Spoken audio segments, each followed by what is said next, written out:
मुकद्दस शहजादियां, मैं आप लोगों से एक बात बयान फरमा दूं। आजकल की औरत अपने शौहरों को इस तरह करती है, इस तरह रसवालियां करती है, अल्लाह अल्लाह कि शौहर की इज्जत की कोई परवाह नहीं करती। लेकिन तुम जान लो मेरे नबी की मुकद्दस शहजादी मौला कायनात का इरशाद गिरामी है कि अगर मैं अपने बाद किसी को हुक्म देता सजदा करने का तो वो औरतों को देता कि औरतें अपने शौहरों को सजदा करे। लेकिन औरतें यहाँ तो हमको मालूम पड़ता है बहुत सारे गांव में, बहुत सारे मोहल्ले में, तमाम कई जगहों की मैं बात क्या करूँ, मैं बहुत सारे गांव में देखी हूँ कि औरतें अपने शौहर को गालियाँ भी देती हैं। अस्तगफिरुल्लाह अस्तगफिरुल्लाह माज़अल्लाह। शौहर गाली देने की चीज नहीं है। शौहर अगर तुझे चाहते कि पूरी रात खड़ी रहो तो तुझे खड़ी रहने का हुक्म है। मेरे नबी की मुकद्दस शहजादियां, मैं आप लोगों को एक बात बयान फरमाना चाहती हूँ कि एक मर्तबा की बात है, हजरत उम्मे सुलैम रज़ियल्लाहु ताला अन्हा यानी हजरत अबू तलहा जब सफर में गए थे, कई महीने से सफर में थे, तो मालूम हुआ कि जब सफर से वापसी हो रही थी तो अल्लाह अल्लाह बीवी खूब बिनाव श्रृंगार यानी बन सज संवर कर बैठी थी, अपने शौहर की खुशी पर खूब सज धज कर बैठी हुई। अल्लाह अल्लाह। लेकिन हमारे माशरे का ये माहौल है कि अगर आज लड़कियां जब बाजार की जानिब निकलती है, जब बाजार जाती है, जब कोई शहर जाती है, जब कोई गाँव में जाती है, जब किसी से मिलने जाती है, तब सजती है। ये बताओ ये तुम्हारा सजना जायज है? बिल्कुल नहीं। शौहर बाजार गया तो भी तुझे सजने का हुक्म है। अगर शौहर तुम्हारा बाहर गया तो भी तुझे सजने का हुक्म है। सज धज कर अपने शौहर का इंतजार किया करो। लेकिन नहीं, शौहरों के सामने तो ऐसी मनहूस बैठी रहती है, शौहरों के सामने तो ऐसी बीमार लाचार होकर बैठ जाती है कि जैसे लगता है कई महीने की मरीज बैठी हुई है। लेकिन जब शौहर के लिए, जब बाजार के लिए जाओ, अगर शौहर कहते शॉपिंग के लिए चलो तो खूब सज धज कर अपनी आंखों में लाइनर और काजल लगाकर, अपने होठों में लिपस्टिक लगाकर सज धजती है। अल्लाह अल्लाह। तुम ये बताओ मेरे नबी की मुकद्दस शहजादियां, तुम किसके लिए सजती हो? शौहर के लिए सजना सवाब है, लेकिन किसी गैर महरम के लिए सजना भी हराम है।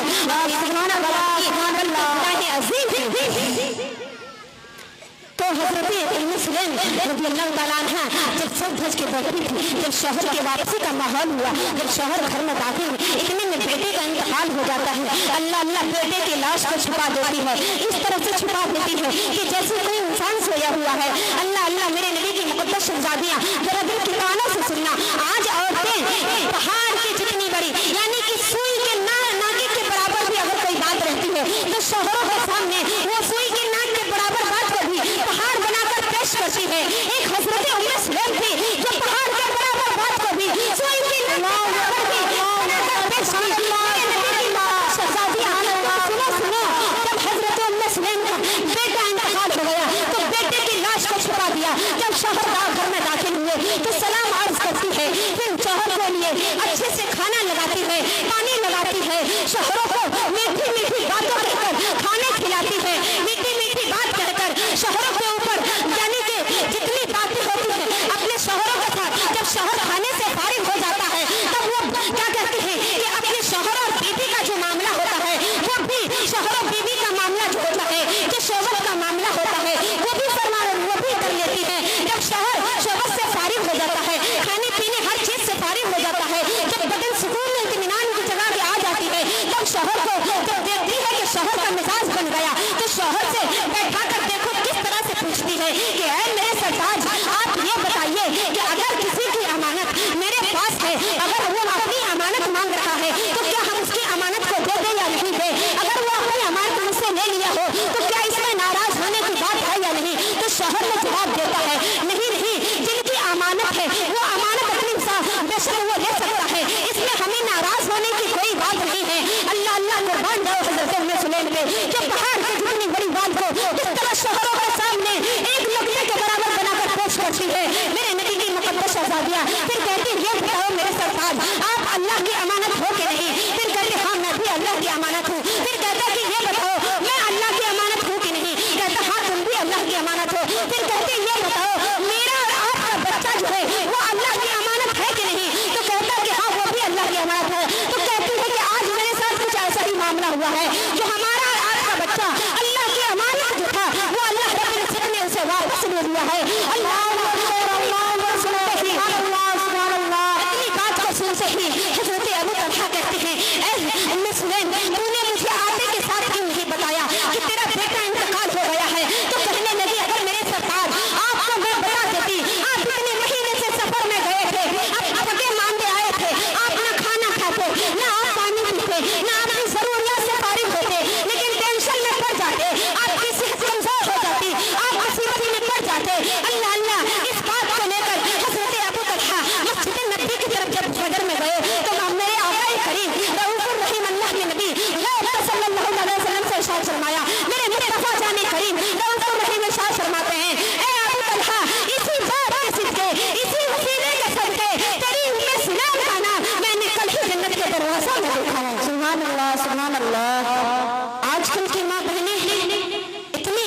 खुराफात दिमाग हो चुकी है कि शौहर घर में दाखिल नहीं हुआ। अरे तुम इतनी देर से बाहर थे, घर में गैस का बाटला खत्म हो चुका है, तुम इतनी देर से बाहर थे, तुम क्या करते हो बाहर में? बच्चे की तबीयत खराब है, तुम क्या करते हो बाहर में? तुम अपने ऐशबाजी में लगे रहते हो, तुम अपने तरह तरह के दुनियावी कामों में लगे। शौहरों को टेंशन देने वाली औरत, सुनो सुनो, अगर शौहर जिस औरत का नाराज होगा, अगर बिस्तर पे लेट गया और रात भर उस औरत पे अल्लाह की लानत बरसती रहती है, जिस औरत से उसका शौहर नाराज हो गया। मेरे नबी की मुकद्दस शहजादियां, मैं आप लोगों को एक बात और बयान फरमा दूं, इंशाअल्लाह इसी बातों पे मैं अपनी गुफ्तगू को खत्म करूंगी कि औरतें आज इतनी ज्यादा शरारत करने लगी है जिसकी कोई हद नहीं है।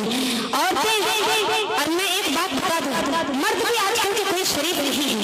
मर्द लोग भी औरतों को जब देख लेते हैं तो ऐसा लगता है अस्तगफिरुल्लाह माज़अल्लाह, जैसे कि कभी औरतों को देखा ही नहीं है।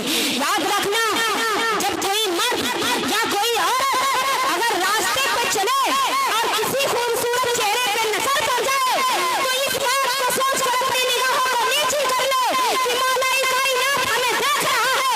अगर ये बात सोचकर उसने अपनी निगाह को नीची कर लिया तो मौलाई कायनात का इशारा गिरानी है कि उसी वक्त मैं उस शख्स के लिए 300 हूरों के साथ उसका निकाह जन्नत में अता फरमा देता हूँ। मेरे नबी के मुकद्दस शहजादियां, मैं आप लोगों से बता दूं, मर्द हजरात को तो इतनी भी इजाजत नहीं है कि बिलाशुबा वो अपने छत के ऊपर चढ़े। छत के ऊपर भी चढ़ने की इजाजत नहीं दी गई बगैर हुक्म के, बगैर कोई जरूरियात के। अल्लाह अल्लाह, औरतों के कपड़े को तकना मना फरमाया मेरे मुस्तफा जाने करीम ने, तो औरतों को पकड़ने के लिए किसने इजाजत दी थी? लेकिन मैं एक बात बताऊं,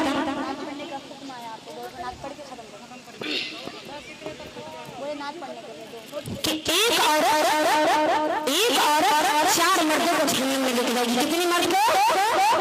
4 मर्दों को। औरतें इतनी फितना व फितूर होती है जो एक औरत 4 मर्दों को जहन्नम में लेके जाएगी। जब बरोज़े हश्र औरतों को जहन्नम में डाला जाएगा, मौलाई करीम इरशाद फरमाएगा फरिश्तों से, क्या फरिश्ते जाओ इस औरत को जहन्नम में ले जाओ घसीटते हुए। तो औरतें कहेगी नहीं नहीं मेरे मौला, जब मैं दुनिया में थी तो मेरे सरपरस्ती मेरे सर पे यानी मेरा हाकिम मेरा बाप था। मेरे बाप ने मुझे कभी गलत कामों से नहीं रोका, मेरे बाप ने मुझे कभी बाजार जाने से नहीं रोका, मेरे बाप ने मुझे कभी गैर कामों से नहीं रोका, मेरे बाप ने मुझे कभी बुराई से नहीं बाज नहीं फरमाया। इसीलिए कि मेरे साथ जहन्नम का हकदार मेरा बाप है। अल्लाह अल्लाह, देखो जरा औरत की फितना को। मेरे मौला का इरशाद होता है कि ऐ फरिश्ते जाओ इसके बाप को भी पकड़ो और इस औरत को भी पकड़ो और जहन्नम में घसीटते हुए ले जाओ। फिर औरत कहती है नहीं, जब मैं जवान थी, जब मैं कुंवारी थी तो मेरे साथ मेरे भाई का भी हुक्म था, और मेरे भाई भी मुझे, अगर मेरा नौजवान भाई मुझे डांटता और मारता फटकारता कि तुम बुरे काम से बाज आ जाओ, तुम ये बुराई को छोड़ दो, तुम बगैर पर्दे के बाहर न जाओ, अल्लाह अल्लाह तुम बिना नकाब के बाहर न जाओ, यानी कि तुम अपनी बुराई से बाज आ जाओ। तो काश के भाई की मार से, भाई की डांट और फटकार से मैं बुराई से बाज आ जाती और इस जहन्नम के आग से भी बच जाती।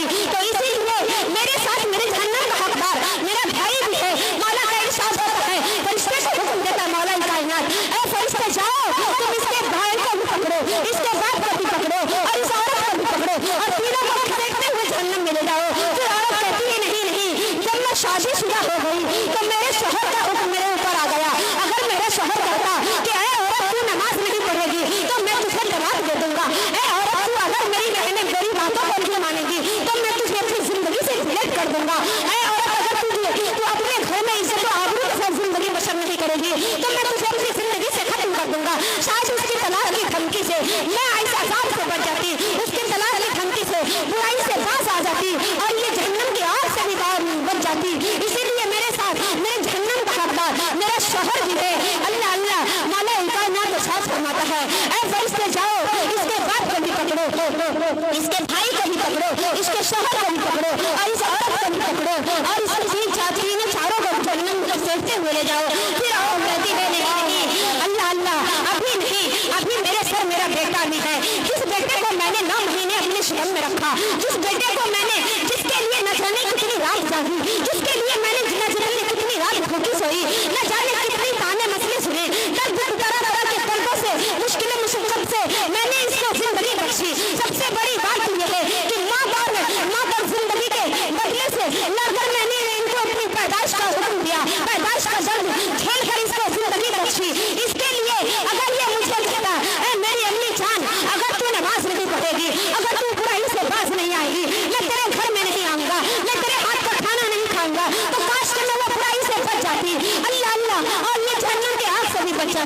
तो इसीलिए मेरे मुस्तफा मेरे मौला का एहसास होता है कि ऐ फरिश्ते जाओ, इसके बाप को भी पकड़ो, इसके भाई को भी पकड़ो, और इसके शोहर को भी पकड़ो, इसके बेटे को भी पकड़ो, और इस औरत को भी पकड़ो, और पांचों को गुजरते हुए जहन्नम में ले जाओ। तो आपने देखा कि एक औरत 4 मर्दों को जहन्नम में लेकर जाएगी। मेरे नबी की मुकद्दस शहजादियां औरतें इतनी फितना फतूर होती हैं जिनकी कोई इंतहाई नहीं होती है। आइए मैं इन्हीं बातों पर जिंदगी रही तो जितने लोग इसमें नमाज नहीं पढ़ते हैं सबसे पहले हाथ उठाए। कितने लोग नमाज नहीं पढ़ते? ईमानदारी के साथ साथ जो लोग नमाज नहीं पढ़ते हाथों को उठाए थोड़ा और वादा कीजिए अल्लाह उसके रसूल की महफिल में कि तमामी माँ बहनें नमाज पढ़ेंगी। एक आवाज में बोलिए, हम कम सुनते हैं, थोड़ा आप लोग बुलंद आवाज से बोलिए। सभी लोग नमाज पढ़ेंगे ना? ये नहीं है कि रमजान शरीफ आया तो मसल्ला बिछा लिए, रमजान शरीफ गुजरा मसल्ला उठा के रख दिया। ऐसा नहीं होता मेरे मुकद्दस शहजादियां। आप लोग अल्लाह उसके रसूल से मोहब्बत करते हैं तो पंजगाना नमाज बनिए, इसलिए कि मरने के बाद सबसे पहला सवाल नमाज का ही होगा कब्र के अंदर। अल्लाह अल्लाह मेरे नबी की मुकद्दस शहजादियां। इसी बातों पर मैं अपनी तकरीर को खत्म करती हूँ। वमा अलैना इल्ला अल बलाग। अस्सलामु अलैकुम व रहमतुल्लाहि व बरकातहू। अस्तगफिरुल्लाह रब्बी मिन कुल्ली ज़ंबिन व अतूबु इलैह। अस्तगफिरुल्लाह रब्बी मिन कुल्ली ज़ंबिन व अतूबु इलैह। अस्तगफिरुल्लाह रब्बी मिन कुल्ली ज़ंबिन व अतूबु इलैह।